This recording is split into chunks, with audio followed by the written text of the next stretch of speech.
In example 3, we're going to deal with word problems in our inequalities. So let's read the problem. Edith is counting the number of seeds in her fruit. Her pomegranate has 1 less than 3 times as many seeds as her apple. Her orange has 13 less than 5 times as many seeds as her apple. If her pomegranate has more seeds than her orange, how many seeds are there in Edith's apple? The first thing we have to do is find the variable and what it represents. Looking at the end of our question here, it says how many seeds are there in Edith's apple? So that's going to be our variable. So we're going to let x equal the number of seeds in Edith's apple.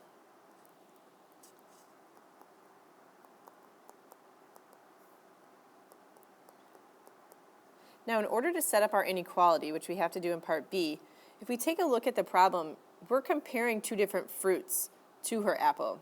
We're comparing her pomegranate to the number of seeds in her apple, and we're comparing an orange to the number of seeds as her apple.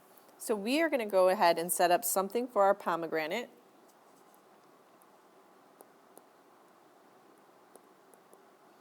And then we'll look at her orange.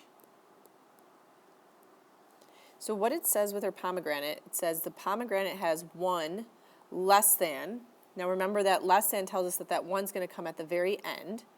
3 times as many seeds as her apple. So let's start with the 3 times as many seeds as her apple. So we have 3 times x. And remember that less than 1, that's a subtraction sign with the 1 at the end. Then if we take a look at her orange, it says her orange has 13 less than 5 times as many seeds as her apple.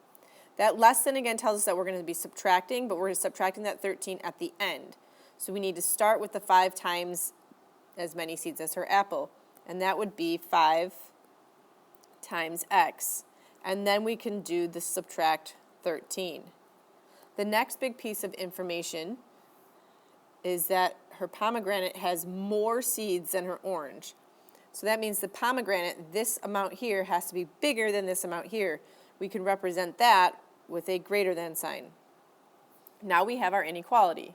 So in part B, we're going to go ahead and solve it. Just like with all our word problems, we are going to rewrite the problem from part B. So we have 3x minus 1 is greater than 5x minus 13. And we're going to solve for x. The first thing we have to do would be to get our x's on the same side. So I'm going to subtract that 5x from both sides to bring my x's over here on the left.